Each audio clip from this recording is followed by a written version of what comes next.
السلام علیکم عزیز طلباء۔ ہمارے آج کا سبق جو ہے نظریہ پاکستان کا دوسرا حصہ، اس کو ہم شروع کرنے جا رہے ہیں۔ اپنے کاغذ قلم سنبھال لیجئے تاکہ کسی مشکل لفظ کا معنی یا کوئی تشریح طلب چیز جو ہے اس کو لکھا جا سکے۔ یہ نیا پیراگراف جہاں پہ آپ کو یہ کرسر نظر آ رہا ہے وہاں سے ہم جو ہے اس کو شروع کریں گے۔ یہاں یہ سمجھ لینا ضروری ہے کہ دنیا میں قومیت کی تشکیل کی دو بنیادیں ہیں۔ ایک وہ جو مغربی مفکرین نے قائم کی ہے، دوسری وہ جو رسول مقبول صلی اللہ علیہ وسلم کی قائم کی ہوئی ہے۔ اہل مغرب نے خاندانی، نسلی اور قبائلی بنیادوں میں ذرا وسعت پیدا کر کے قومیت کی بنیادیں جغرافیائی حدود پر استوار کی اور کہا کہ قوم وطن سے بنتی ہے۔ اس نظریے کی وجہ سے دنیا کے انسانوں کے درمیان تباہی کا جو دروازہ کھلا، وہ دو عالمی جنگوں کے ہونے سے بخوبی ظاہر ہے۔ یہ وطنی قومیت ہی کی بنیاد پر لڑی گئی تھی، اور یہ وطنی قومیت جنوبی ایشیا کے مسلمانوں کو تحفظ دینے میں تو بالکل ہی ناکام تھی، کیونکہ جنوبی ایشیا کے مسلمان اس نظریے کے تحت ایک مجبور اقلیت بن جاتے۔ ٹھیک ہے جی۔ قومیت کی تشکیل، کسی قوم کی تشکیل جو ہے اس کو ترتیب دینا، اس کی شکل بنانا جو ہے، اس میں دو باتیں ہیں۔ ایک نظریہ وہ ہے جو مغربی مفکرین ہیں، ٹھیک ہے جی، ان کا دیا ہوا مفکرین ہوتے ہیں جی، فلسفی سوچنے والے یا نظریہ پیش کرنے والے جو لوگ ہوتے ہیں ان کو مفکرین کہا جاتا ہے۔ اور دوسری وہ بنیاد ہے کہ جو ہمارے آقا کریم صلی اللہ علیہ وسلم کی نے قائم کی ہے۔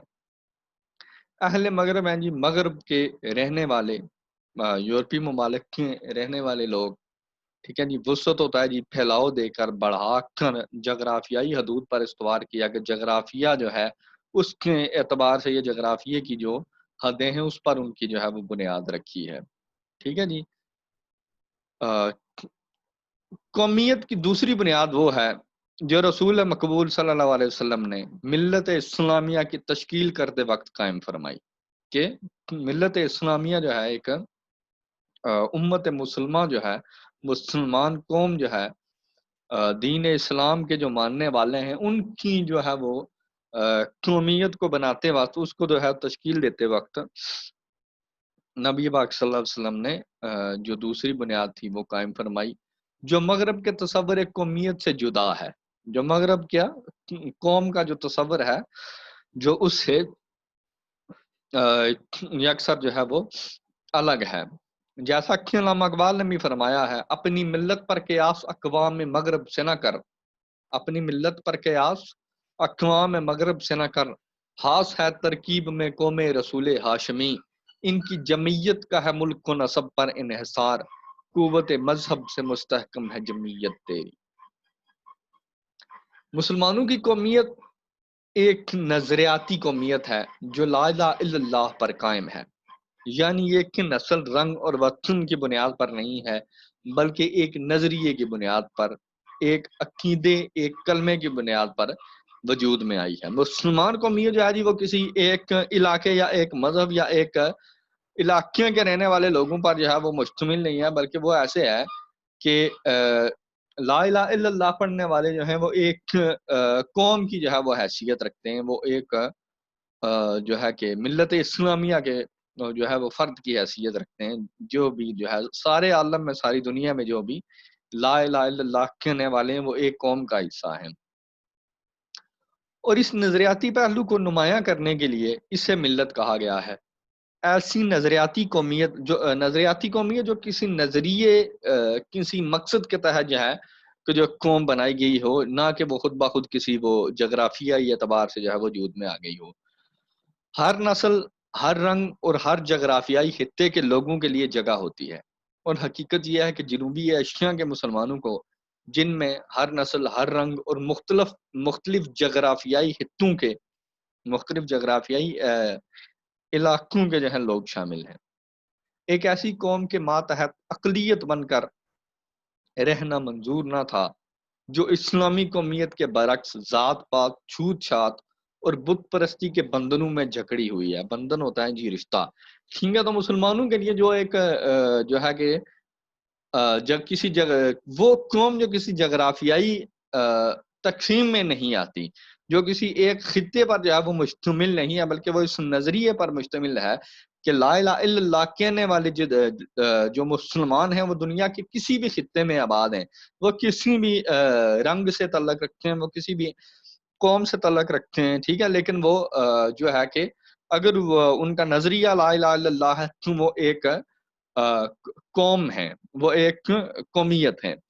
تو ایسی جو قوم ہے جو لا الہ الا اللہ کے نظریے پہ قائم ہے، اس کے لیے یہ ممکن نہیں ہے کہ وہ اس قوم کے ماتحت یا ان کے زیر اثر جو ہے وہ زندگی گزارے کہ جن کا اپنا جو نظام ہے وہ ذات پات اور چھوت چھات اور بت پرستی پر جو مشتمل ہے، کہ جن کے خود جو ہے، اب دیکھیں مسلمان جو ہیں ان میں تو کوئی کسی سے برتر نہیں ہے، کوئی کسی سے افضل نہیں ہے، وہ ہے تو وہ صرف تقوی کی بنیاد پر ہے. ٹھیک ہے. مسلمانوں کو فضیلت جو ہے وہ ایک دوسرے پہ وہ تقوی کی بنیاد پر ہے، اس کے علاوہ کوئی وجہ نہیں ہے کہ کوئی کسی سے جو ہے وہ افضل ہے یا برتر ہے. جبکہ ہندو مذاہب میں یا دوسرے جو مذہب ہیں ان میں یہ ہے کہ بہت سے جو ہیں وہ معیارات ہیں ایک دوسرے پر جو ہے وہ فضیلت یا برتری پانے کے. تو مسلمان جو قوم تھا وہ کسی ایسی قوم کے زیر اثر نہیں رہ سکتی.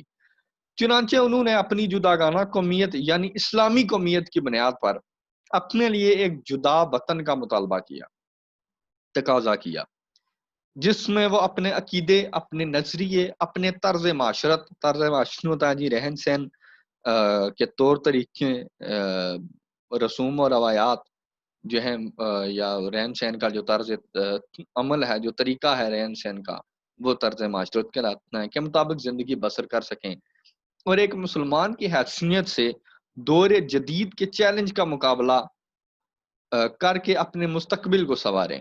ٹھیک ہے جی. دور جدید عہد حاضر کے مطابق، موجودہ دور کے مطابق جو ہے جو چیلنج ہیں، جو مشکلات ہیں جی، ان کا جو ہے وہ مقابلہ کر کے تو اپنے آنے والا جو زمانہ ہے، جو مستقبل ہے، اس کو بہتر بنا سکیں. ہمیں اس بات کو بھی اچھی طرح ذہن نشین کر لینا چاہیے کہ نظریہ پاکستان میں اسلامی زندگی اور قدروں کا تصور بنیادی حیثیت رکھتا ہے. اخوت، مساوات، یہ صفحے کے شروع میں یہ آپ کو نظر آ رہا ہوگا جہاں پہ کرسر ہے، عدل، دیانت، خدا ترسی، انسانی ہمدردی اور عظمت کردار کے بغیر نظریہ پاکستان کو فروغ نہیں ہو سکتا. اخوت کیا ہے جی؟ بھائی چارہ. مساوات کیا ہے جی؟ برابری.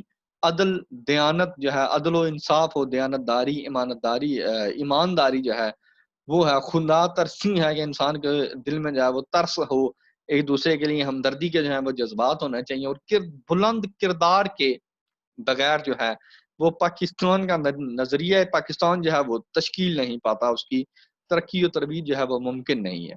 نظریہ پاکستان کا مقصد محض ایک حکومت قائم کرنا نہیں تھا، کیونکہ مسلمانوں کی حکومتیں ایشیا اور افریقہ میں پہلے سے موجود تھیں. نظریہ پاکستان کا مقصد اسلامی اصولوں کی ترویج و اشاعت، اس کو بڑھوتری دینا، اس کو بڑھانا، دین اسلام کا جو پھیلاؤ تھا، اسلامی نظریہ حیات جو ہے، اسلامی طرز حیات جو ہے، اس کو شائع کرنا، اس کی اشاعت کرنا، اس کی ترقی کے لیے، اس کے پھیلاؤ کے لیے جو ہے وہ کام کرنا، یہ نظریہ پاکستان کا مقصد ہے. اور اہل عالم، دنیا کے رہنے والے جتنے بھی ہیں، اہل عالم کے لیے مثالی مملکت کا نمونہ فراہم کرنا ہے. پاکستان قائم کرنے کا فیصلہ ہندوؤں کو بہت ناگوار گزرا. انہوں نے پوری کوشش کی کہ یہ مملکت قائم نہ ہونے پائے. ان کے پاس دولت اور طاقت تھی، جنوبی ایشیا میں ان کی اکثریت تھی، لیکن چونکہ قیام پاکستان کا مطالبہ حق اور انصاف پر مبنی تھا، اس لیے حکومت برطانیہ کو مجبور ہونا پڑا، اور قائد اعظم محمد علی جناح کی پرخلوص قیادت، مسلمانوں کے یقین، اتحاد اور عمل پہم کا مطلب ہے جی مسلسل عمل، مسلسل کوشش، مسلسل عمل کی وجہ سے 14 اگست 1947 کو پاکستان جو ہے وہ معرض وجود میں آ گیا، دنیا کے نقشے پہ جو ہے وہ ابھرا. کے سامنے آیا۔ پاکستان نے اپنے قیام سے اب تک بڑی ترقی کی ہے اور اس کا شمار دنیا کے اہم ملکوں میں ہوتا ہے۔ اگر ہم یہ چاہتے ہیں کہ پاکستان اور زیادہ ترقی کرے اور ہمیشہ ترقی کرے تو ہمیں نظریہ پاکستان کو ہر وقت پیش نظر رکھنا ہے، نظر کے سامنے رکھنا ہے، اس کو اس پہ عمل کرنا ہے، اس کو یاد رکھنا ہے اس کو۔ اس کی بدولت ہم پاکستان کو زیادہ مستحکم اور شاندار بنا سکتے ہیں، اس کو زیادہ مضبوط بنا سکتے ہیں۔ نظریہ پاکستان کا مقصد پاکستان کو ایک اسلامی اور فلاحی مملکت بنانا ہے۔ ہمیں ایسا کوئی قدم نہیں اٹھانا چاہیے جس کی وجہ سے خدا اور اس کے رسول صلی اللہ علیہ وسلم کے سامنے شرمندہ ہونا پڑے۔ ہمارا جینا اور مرنا پاکستان کے لیے ہونا چاہیے، قومی مفاد کے سامنے ذاتی مفاد کو دل سے نکال دینا چاہیے۔ مفاد ہوتا ہے جی فائدہ، جہاں پہ قومیت کا فائدہ ہو، جہاں پہ پوری قوم کا، پورے ملک کا جو ہے وہ فائدہ ہونا ہو کسی کام سے، کسی عمل سے، اور ایک طرف جو ہے وہ اس کام سے ہمارا ذاتی مفاد جو ہے وہ وابستہ ہو، تو ہمیں یہ کرنا چاہیے کہ ہمیں اپنی قوم کے مفاد کو، اپنی قوم کے فائدے کو جو ہے وہ اپنے ذاتی مفاد پہ ترجیح دینی چاہیے۔ ہر قسم کی گروہ بندی سے بالاتر ہو کر تمام پاکستانیوں کو فلاح و بہبود کی کوشش کرنا نظریہ پاکستان کو فروغ دینا ہے۔